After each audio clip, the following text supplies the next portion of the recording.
Good day, cricket fans, and welcome back to the IslandStats.com Cricket Show. It's Sunday, which means it's time to dive deep into all the action from the local pitches right here in Bermuda.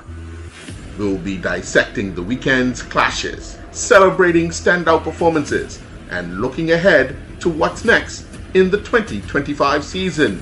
Whether you were at the grounds or following online, we've got all the angles covered. So grab your coffee, settle in, and let's talk cricket. And good evening and welcome to this edition of the Island Stats Cricket Show. I'm your host, Earl Baston. I will be alone this evening as both my co-hosts are off the island. But plenty to talk about as yesterday, excitement at Lord's. Despite the the morning session missed due to rain starting at the match getting underway at 2. We still had a result, a winning result, because a draw is a result in cricket. But nevertheless, the first round of the Eastern County Cup delivered a gripping contest at Lord's yesterday, where Baylis Bay, the cup holders, were able to defend 106 runs against Flats Victoria. Baylis Bay were sent to bat by Flats, and they were in trouble, reeling at 4 wickets down with just 6 runs on the board. Back in the pavilion were Taryn Frey, Coolidge Durham, Zende Furbett, and Jared Richardson. And then they had a stance of 32 runs between Delray Rollins and Derek Brengman, and then another stance of after Delray was out, they quickly lost Rodney Trott, and then Michael Agard stayed with Derek Brengman, and they put on another 37 runs to take them to 75. Derek Brengman ended up scoring 57 to help Baylis Bay get to that total of 106. A lot of pink and green around, people thinking that it was over, said and done. However, the Flats, just like Baylis Bay, faltered early, and they too struggled to recover. Eventually, they were bowled out for 96, 10 runs short of their target. Kamal Levrock was the top scorer with 22. They lost wickets early, as in Amari Aben went when the score was on 14. Reginald Baker went when the score was on 15. They had a partnership between Jan Johan Now and Kamal Levrock, who took the score from 15 to 38. But then Levrock was out, and then wickets fell regularly after that, with Derek Brengman, 13.2 overs, 4 maidens, 6 wickets for 33. That's after his 57 to guide Baylis Bay to that 106. And then Michael Agard, 13 overs, 2 maidens, 3 for 46. So Baylis Bay have lived to fight another day in the Eastern County, holding on to their trophy. They will face the next round 2 weeks after Cup match at Lord's and St. David's. Will be the second round of the Eastern County Cup competition, and we look forward to eagerly waited a contest there. And I believe they play. I'm not going to say they play Cleveland or St. David's because I'm not too sure. I can't remember who they're going to be playing. But your thoughts, anyone's thoughts on the match yesterday, you can share by commenting on Facebook, and I will get it and we can share and discuss. But what an interesting day of cricket at Lord's. The overcast, the rain on Friday, the rain Saturday morning. Like I said, they missed an entire session. Each session for Eastern County is 2 hours and 50 minutes.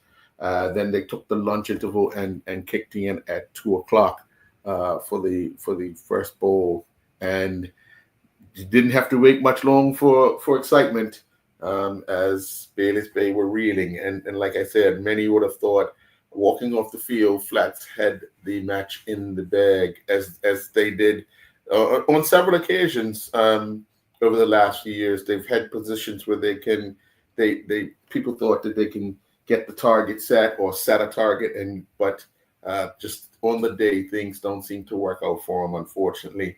So another year that Flats will be discussing what if we would have done this, what if we would have done that. But it's over, said and done.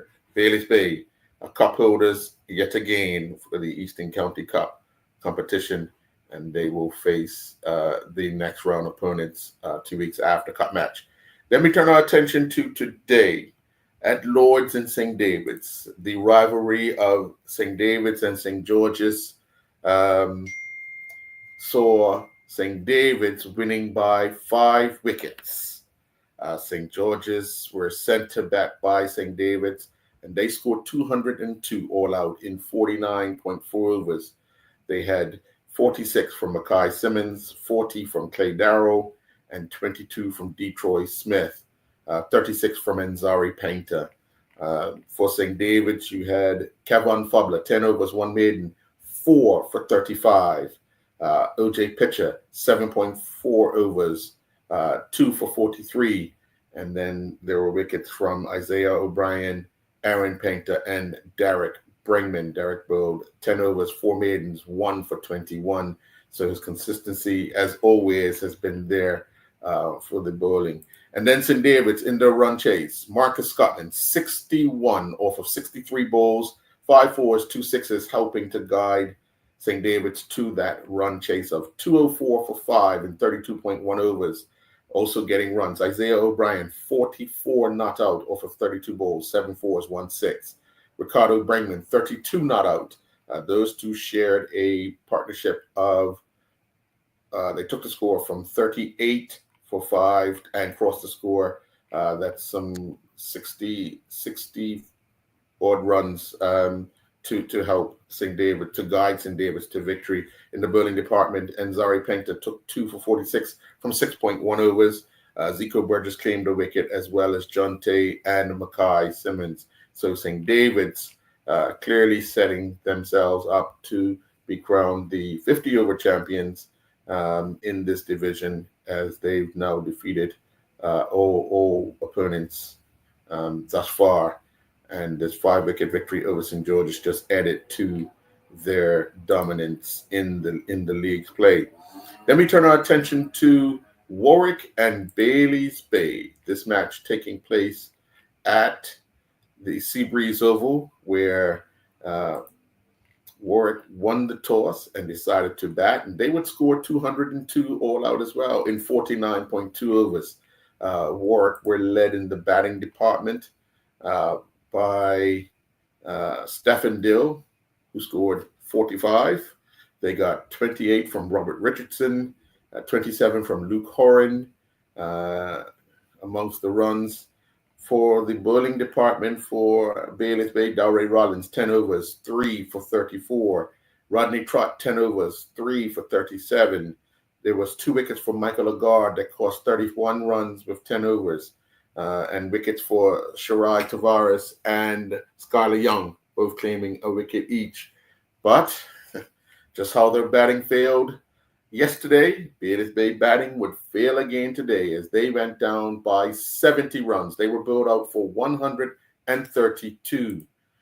We had the top scorer for Bailey's Bay in today's match was Tavares with 30. Rodney Trott scored 20 not out. The only other person they had 2 more in double figures. Cooley Durham scored 11 and Dowray Rollins scored 10. But no one else holding a bat where it was able to get into double figures, as they fell 70 runs short of their mark. In the bowling department, Kamal Levrock, 8 overs, 1 maiden, 3 for 19. James McFarlane, 5 overs, 3 for 33. Malachi Jones, 2 for 29 off of 9. And Luke Horan, 2 for 20 off of 5.5. So Warwick claiming a victory, a big victory over Bailey's Bay, one that they would remember for a long time. Bailey's Bay, as they did the day before, retained the Eastern County Cup struggled to make runs, and again today they did the same thing, struggled to make runs. And then in another Premier Division match that took place today, it was Flats Victoria going down by 10 wickets to the Somerset Cricket Club. Somerset, Flats actually won the toss at Somerset Cricket Club and decided to go to bat. They were bowled out for 127. In that 127, the top scorer was Xavier James with 17. Him and Sai Kumar both scoring 17. Jan Johan Nell scored 15, and those three were the only three. And Ryan Balboda scored 10. So those four were the only batsmen with double figures as they were bowled all out for 127 in the 34.4 overs. In the bowling department for Somerset, Isaiah Richardson, 8.5 overs, 4 maidens, 3 for 22. Gennaro Tucker, 9.5 overs, 2 maidens, 3 for 31. You had 1 wicket for Alex Dorr. Now we want to make sure we get these figures correct. Alex Dorr bowled 1 over. He had 5 dot balls, gave up 17 runs, and claimed a wicket. So he gave up 7 wides. He had 3 no balls in his 17-run 1 over that claimed a wicket, but had 5 dot balls. So hopefully somebody recorded that, and he will realize what needs to be done to rectify that bowling display. However, others to get wickets, Danico Francis claimed 1, and Dominic Sabir took 2 for 26 from Taya, which included a maiden. And then in reply, Dominic Sabir scored 58 not out off of 49 balls, hitting 8 fours and 2 sixes, as Somerset scored 120 without loss in 15.3 overs. Alex Dorr made up for that 1 over because he scored 53 not out off of 45 balls, 3 fours, and 1 6 in the inning. So interesting times for the Premier Division.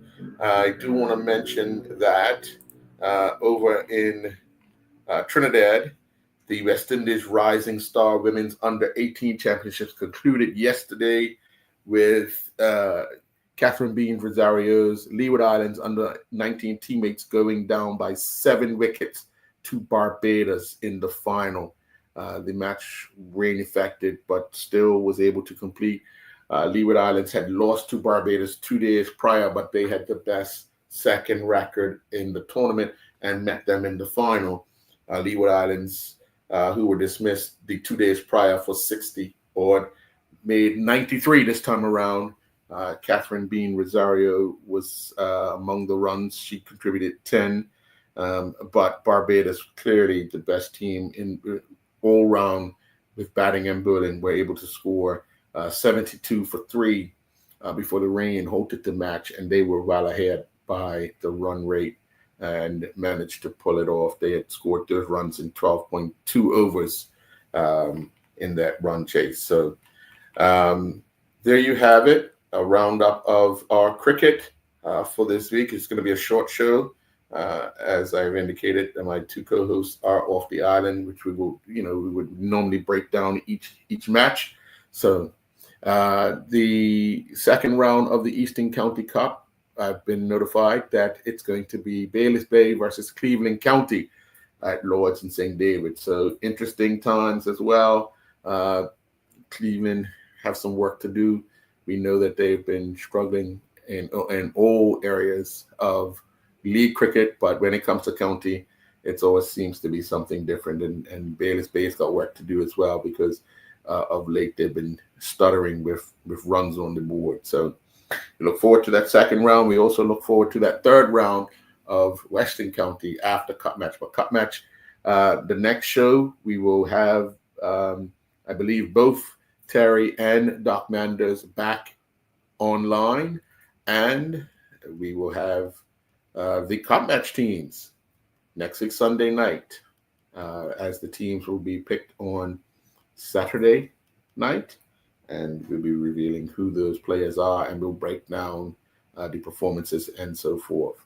I do want to let people know that the series that we done 5 years ago called The Captains will now start airing on Island Stats timely.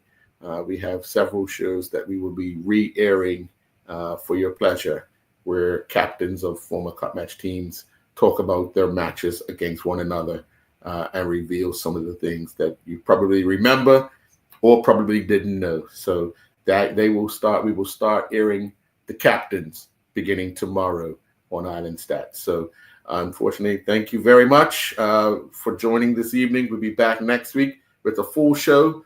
It'll be Cup Match time for the Island Stats Cricket Show. Enjoy your night, folks.